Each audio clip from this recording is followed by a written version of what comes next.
नमस्कार बच्चों, संस्कृत कक्षा में आप सभी का स्वागत है।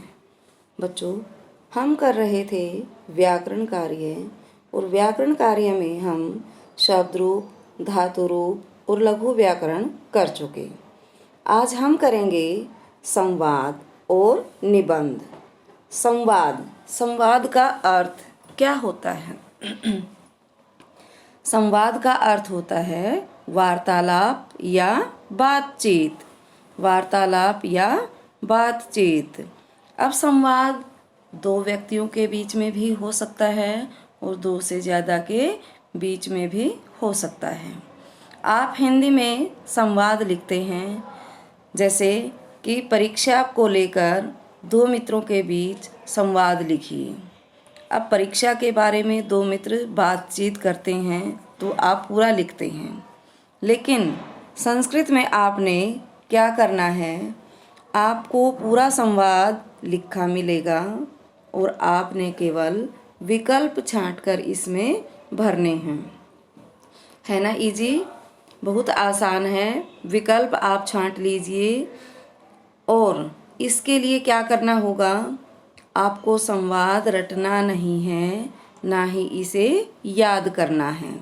क्या करना है? केवल समझना है। अगर आपको संवाद समझ आ गया तो आप अच्छे तरीके से इसको पूरा कर पाएंगे, अन्यथा नहीं। तो समझना बहुत ज़रूरी है।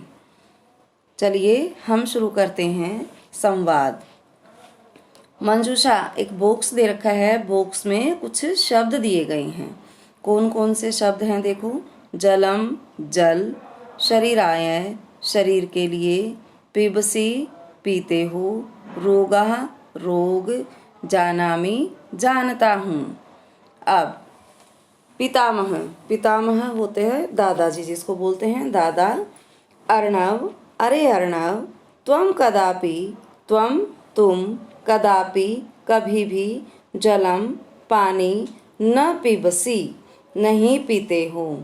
अर्णव, तुम कभी भी पानी नहीं पीते हो। अर्णव कहता है आम। हाँ, आम जो यहाँ दिया है ये खाने वाला आम नहीं है, इसका अर्थ है हाँ। अर्णव क्या कहता है? हाँ। दादाजी कहते हैं जलम तु, जल तो शरीराय, शरीर के लिए। अति अनिवार्यम, बहुत जरूरी है। जल तो शरीर के लिए बहुत जरूरी है। अर्णव कहता है जानामि अहम, मैं जानता हूँ। जानामि, जानता हूँ, मैं जानता हूँ। पितामह, दादाजी कहते हैं ततः किमर्थम जलम न पिबसि, तो पानी क्यों नहीं पीते हो। क्या कहा दादाजी ने कि पानी क्यों नहीं पीते हो। अर्णव कहता है एतत्तु सत्यम, यह तो सच है। जलम विना तो, जल के बिना तो अनेके रोगा भवन्ति, अनेक रोग हो जाते हैं। पानी के बिना तो अनेक रोग हो जाते हैं। अर्णव कहता है तूष्णीम भूत्वा, चुप होकर। आकर्ण्यति, सुनता है। अर्णव केवल चुप रहकर सुनता है। अब ये संवाद जो था किस किस के बीच में हो रहा था? दादाजी और अर्णव के बीच में। किस विषय को लेकर? पानी न पीने को लेकर। अब दादाजी ने बताया कि पानी जो है बहुत ज़रूरी है शरीर के लिए और पानी के बिना तो अनेक रोग हो जाते हैं। अर्णव क्या करता है? चुपचाप दादाजी की बात को सुनता है। तो मुझे लगता है बच्चों आपको यह अनुवाद समझ आ गया होगा। आ गया सबको? चलिए अब हम कर लेते हैं निबंध। संस्कृत में कुछ पंक्तियाँ लिखते हैं हम इसमें, जो आपके स्तर के अनुरूप हैं, स्तर के अनुकूल हैं। ठीक है? छोटी छोटी पंक्तियाँ हैं, बहुत आसानी से आप इनको याद कर लेंगे। और याद करने के लिए आप क्या करेंगे? केवल दो दो वाक्य याद करेंगे। पहले दो वाक्य याद करेंगे, उनको लिख कर देखेंगे, फिर अगले 2 वाक्य याद करेंगे, फिर उनको लिख कर देखेंगे। अगर आप थोड़ा थोड़ा सा लेकर याद करोगे तो आप अच्छे तरीके से याद कर पाओगे।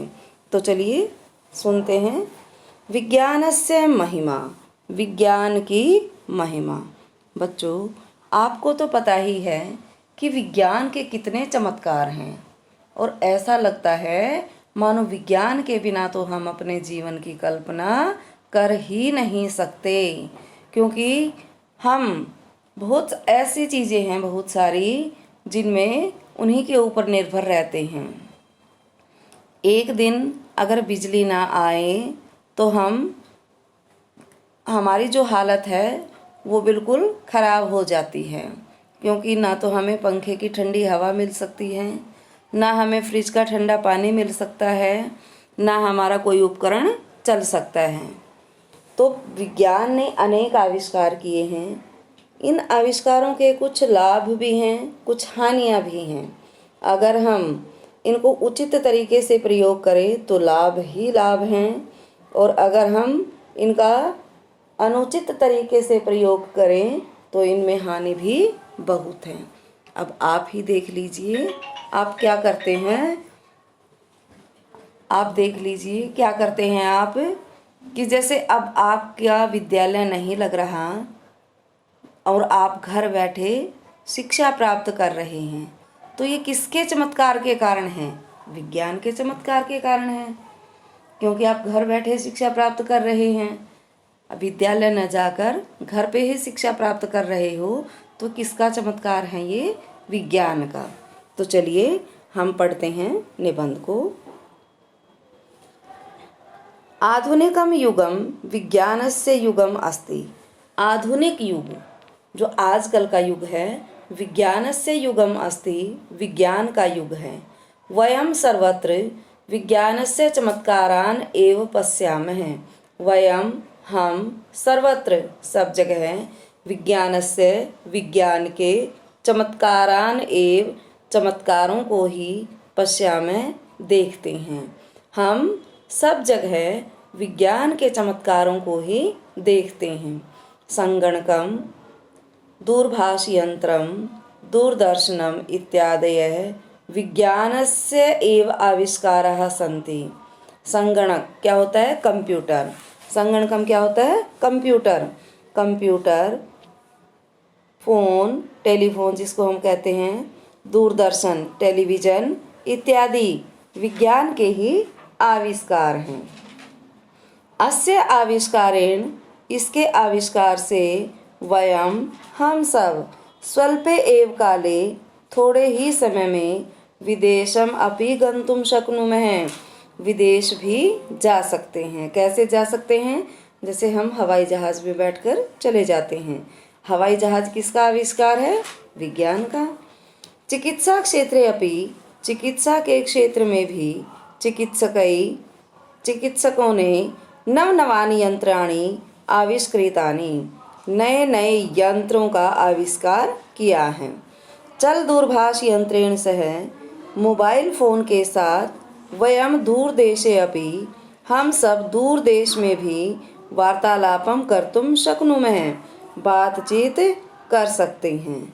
अस्य दुरुपयोग है, इसका दुरुपयोग, विनाशाय भवति, विनाश के लिए होता है। अतः अस्य प्रयोग है जनहिताय, जन कल्याणाय एव कर्तव्य है। अतः इसका प्रयोग जनहिताय, लोगों के हित के लिए और लोगों के कल्याण के लिए ही करना चाहिए। आपको समझ आ गया होगा। एक बार और समझा देती हूँ, हिंदी सुन लो। आधुनिक युग विज्ञान का युग है। हम सब जगह विज्ञान के चमत्कारों को ही देखते हैं, और कंप्यूटर, दूरभाष और दूरदर्शन इत्यादि विज्ञान के ही आविष्कार हैं। इसके आविष्कार से हम थोड़े ही समय में विदेश भी जा सकते हैं। चिकित्सा के क्षेत्र में भी डॉक्टरों ने नए नए यंत्रों का आविष्कार किया है। मोबाइल फ़ोन से हम दूर देश में स्थित या दूर देश में भी बातचीत कर सकते हैं। इसका दुरुपयोग विनाश के लिए होता है। अतः इसका प्रयोग लोगों के हित के लिए और लोगों के कल्याण के लिए ही हमें करना चाहिए। आपको समझ आ गया होगा निबंध भी और संवाद भी। तो आप क्या करेंगे, इस निबंध और संवाद को अपनी अभ्यास पुस्तिका में सुंदर लेख में लिखेंगे। आज के लिए बस इतना ही। धन्यवाद।